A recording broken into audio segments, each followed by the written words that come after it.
Hujambo na karibu ndugu mpenzi mtazamaji kwenye kipindi chetu cha Stori Yangu, kipindi ambacho kwa muda sijakuwa tukipiga, lakini leo hii nimerudi kivingine. Leo hii nitakuwa napiga naye story bwana Elias Omuse hapa, ambaye ni photographer, editor na pia Vox Pop interviewer. Bwana Omuse, vipi? Poa mkuu. Hali iko vipi? Hali shwari kabisa. Kwa hivyo boeka bana, maisha Nairobi yakupelekaje? Maisha Nairobi bwana ni kibaridi sasa hivi, naendelea huku nje. Aha.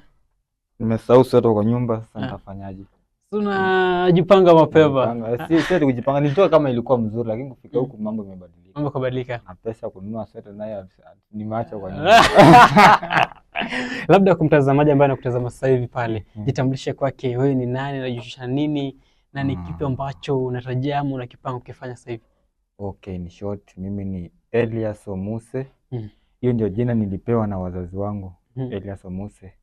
Mimi naye katika ufundi wangu nikaweka Captain Omuse kwa sababu ya usanii. Lazima uweke ladha kidogo kwa usanii. Elias Omuse kuanzia mwanzo mpaka mwisho. Nachanganya na Captain Omuse kidogo, watu wadhani Captain ni nani na Captain umetokea wapi, lakini ni usanii tu. Labda sasa usanii, unazungumzia usanii, labda usanii upi? Usanii basi. Mimi sasa in short mimi ni mwana habari. Naam. Kwa jumla. Naam. But mimi ni editor, videographer, photographer. Anything behind the scene. Mimi ni hatari sana. Unajua watu wamezoea kuona tu ati the end product. The end product. Ule jamaa mwenye anaona kwa TV yake, huyu jamaa mwenye anaona kwa TV. Ujui jamaa amefikaje kwa TV yako hapo nyuma. Mafundi ni nyinyi. Fundi ni huku nyuma. Labda maana unajiita captain. Captain. Labda sasa Captain Omuse. Mtazamaji pale anakutazama. Captain Omuse amezaliwa wapi? Masomo yake ya msingi yamekuwa vipi? Sekondari imeendaje? Elias Omuse alizaliwa katika kijiji kimoja located huko Busia County. Naam.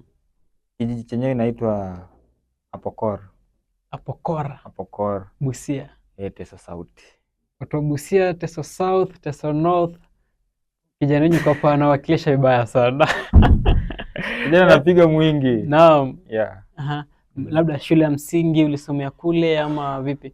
Okay, shule ya msingi kuna government school iko hapo karibu na kwetu, si mbali sana. Ndio. Inaitwa Apokor Primary. Ndio. Hapo ndio nilipelekwa nikapiga kuanza chekechea mpaka class 8. Wakati CBC haikuwa hata hatuko najua kama CBC itakuwa kwa hii ulimwengu. Ilikuwa 844. Ndio. Nikapiga hapo hivyo mpaka class 8 primary. Ndio. High school nikaingia cross fence nikaenda Apokor High School. Ndio. Ya si mbali sana. Apokor High School hapo ndio nilisomea shule yangu ya sekondari. Mpaka nikamaliza, sikusumbua nini. Sikusumbua nikatolewa labda huyu jamaa iko indiscipline, sikusumbua. Nilikuwa focused. Mpaka nikamaliza form 4 kwa hiyo shule. Labda kimasomo ulikuwa vipi? Ulikuwa unajua kuna wale machopi, kuna average na kuna wale mabackbencher. Labda ulikuwa wapi wewe? Kimasomo. Wewe tuseme hapo katikati. Average student. Katikati kiandekea juu. Okay. Average. Labda unajua watu wengi sasa hivi unafanya taaluma ya habari, sivyo? Watu wengi kwa watoto wadogo, labda unaweza pata mtu mwingine daktari anasema kwa mimi nilikuwa mtoto mdogo nilikuwa nataka tu kuwa daktari, ndio maana nilifanya daktari. Labda ukiwa pale darasa la chekechea ama shule ya msingi na sekondari, ndoto yako kubwa ilikuwa kufanya nini labda? Baadaye nilikuwa na ndoto mingi. Naam. Ndoto mingi. Wanahabari haikuwa kosi mimi nilikuwa nataka hata kufanya.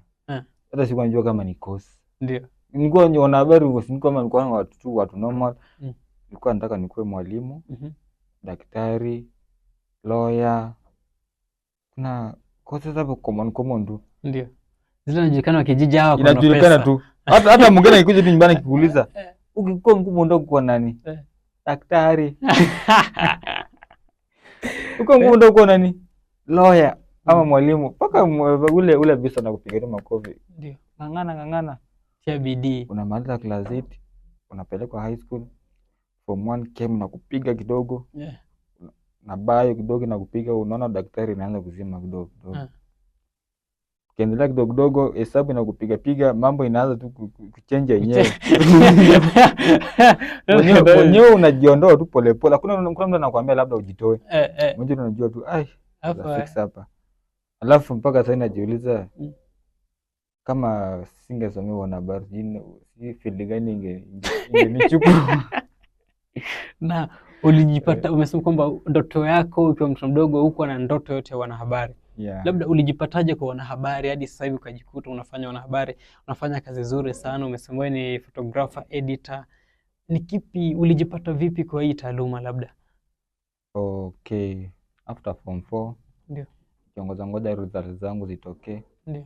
Kuna huyu cousin wangu by the name Onesmus. Onesmus, big up. Huyu jamaa bwana, nimetembea na yeye, amenitoa mbali. Ndio. Ni mimi aliniona kama niko idol, si ndio? Yes. Na ushago ile maisha ushago, ukiamka asubuhi ndio enda ulime, ukimaliza kulima uoge, jitulize, unaongoja lunch kuje, kila kitu kuje. Sasa hiyo time ni kama waste time. Nikimaliza kazi yangu labda kulima, kuna nikuja na nipeleka Filuli, jamani mwanahabari pia. Ndio. Sasa kama ukiwa na event kama harusi, unamuita anakuja kupigia shoot. Na cover event yote kama matanga, birthdays, alikuwa anafanya hivyo. Sasa alikuwa ananipeleka huko ni kama mbe ni mtu wa mkono tu. Mimi mtu wa mkono, tunapiga kazi na yeye kidogo kidogo. Sasa kuna siku sasa ilibidi mbe niingie field. Mwenye alikuwa nafaa ingie hapo haja kuja hiyo siku. Na mimi ndio mtu wa mkono niko. Utafanyaje? Itabidi uingie. Unapiga kiufundi tu kwa unajifanya.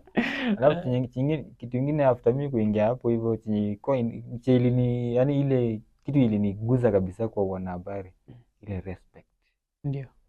Respect nilipewa kwa wanahabari. Hata hujasomea, hata hujui chochote. Ndio. Unajua tu kuwasha kamera, setting 2-3 hapo hivyo. Unaendelea kurekodi, lakini ile respect unasikia tu ile gari ni ya wanahabari. Umeenda kuchukua labda bi harusi. Ile privilege unapewa. Mko very favored. Ile gari hiyo ni ya wanahabari, msiguze hiyo gari. Mambo mimi mwenyewe hata hiyo wanahabari nyote sijasomea, lakini mbona na kuheshimu tu. Yaani ukikaba tu event, yani kuna wale mabodyguards labda wale wameletwa kwa events. Unasongesha ili kusongesha, lakini unapita tu kando kando unajipenyeza bwana. Na kamera kako. Unajichoza kujichoza bwana. Unaona, hiyo ndio kupendea wanahabari. Ndio. Mpaka ikani motivate mpaka mpaka nikasema hii nitaisomea. Na labda venye uliingia kwa wanahabari ukasema sasa nataka kwenda kusoma wanahabari, wazazi walipokeaje na matarajio yalikuwa yapi kuhusu sasa wewe taaluma yako utafanya siku za usoni? After mimi kudecide kwamba itakuwa hivyo, nikawapelekea ni hivi na hivi. Pia waka accept. Wakasema labda kuna mtu amekuforce. Nikasema hapana, this is my own decision. Wakasema kwa ni wewe mwenyewe umejiambia hii ndio nataka kufanya. Ndio. Bas, endelea, sister kuprovide chenye unataka, endelea na maisha yako. Unajua as long as hakuna mtu amekuforce ufanye hiyo, usikuje tena baadaye unasema kwamba unataka kubadilisha. Enda na chimba chama wanahabari. Enda nayo. Sasa wanahabari lazima uwe na passion. Lazima upende. Na pia uko mtu mvumilivu, sababu mambo mengi utayapata, utapitia mambo mengi, lakini sasa unajua ujitume tu, ufunge roho, ujifunge kibwebwe, uende. Na sasa hivi unasomea chuo kipi labda huwa na habari? Niko Nairobi Aviation College. Kuna Nairobi inajulikana kama the heart of CBD. Nairobi. Ukifika Nairobi useme tu the heart of CBD. Nairobi CBD. That's Nairobi Aviation. So safari yako kutoka pale Busia hadi kufika Nairobi ilikuwa vipi? Safari. Ndio. By the way, I did my research kwamba which college offers equals best. Kabisa gani na inject wanahabari kabisa. Nikapata Nairobi Aviation. Fika huko mambo iko tu vile nilikuwa nadhania iko, hakuna kitu mbaya. I did my own research, mambo iko sawa. Hata kama uko hapo hivyo unataka wanahabari, Nairobi Aviation is the best college. The best place to be. Kuja utimize ndoto zako za baadaye. So labda Umuse, ukija Nairobi baada ya kutoka nyumbani, ilikuwa mara yako ya kwanza kuja huku au ulikuwa ushaikuja huku? Nilikuwa mtoto hapo hivyo. Unajua father amekaa huku sana. Father ni kama ni Bontao lakini si Bontao. Ameisha. Sasa likizoni unakuja kumtembelea kidogo. Ndio. Ambapo ikifunguliwa shule unarudi wacha nyumbani. Hivyo tu. Sasa kukuja kusomea sasa hii kuja college, nimekuja Nairobi kama sasa ndio kwetu. Huku sasa ndio nyumbani. Naipiga hivi ninataka. Naichapa ilale. Ukija college, unajua tukiwa watoto wadogo ama tukiwa kale katika shule ya upili, kuna naambia kwamba ukienda pale college utapatani, ukiwa kijana wa kiume usitongoza watoto wa shule ya upili. Sasa hivi soma kwa bidii, ukienda pale college ama university utapata wasichana warembo, watajipa tu maisha marahisi nini, lakini unajua tuambia kwamba kuna kulala njaa nini. Labda wewe wenye uliingia katika chuo, ni kipi ambacho ulikipata tofauti ama ni kipi ambacho ulikipata kinalingana kile ambacho walimu wa shule ya upili walikuwa wanatuambia? Wacha niwaongeleshe kwanza nyinyi wengine. Kama mwenye unaniona sasa hivi mwalimu wewe. Kuna vile mtakuwa mnadanganya huko ati boyga relationship mnakataza. Hatuku university huku chuoni. Kuna wanawake wenyewe watakuwa wanakuja tu. But mimi nilifika huko bwana, mambo hakuna bwana, mseme ukweli bwana. Mseme ukweli. Lakini wako mbona sasa wakuji? Wanakuja. Mimi hakuna mimi amekuja kwangu. Labda hebu jitoe. Najituma lakini sasa alafu au kusema mambo ya kuinama. Au kutuambia kuna kitu kama hiyo. Wanakuambia ati amka asubuhi, ati hiyo kwanza primary. Ati amka asubuhi ndio maisha yako baadaye ikuwe sawa. Ati tengeneza maisha yako baadaye. Kufikia sasa hivi mwenyewe unaamka tu. Bado unaamka. Hata uamushwi. Unafika saa 9 usingizi imeisha yenyewe. Na huko baadaye huko nyuma saa 9 ulikuwa unaamushwa. Ati labda enda prep ama enda kitu fulani. Mwalimu anakukaza kabisa, lakini ifika sasa hii hakuna mwalimu, lakini anasema tu acha niende. Unajitoa mwenyewe tu. Unajitoa mwenyewe tu. Lakini mwalimu acha kudanganya watu ati usilale sasa hivi maisha baadaye itakuwa sawa. Hakuna lala ukiwa mtotoni, sasa hivi hakuna kulala. Hakuna kulala sasa hivi. Labda kufikia sasa hivi umepata kama mtu hivi ama uko na mtu ama uko single?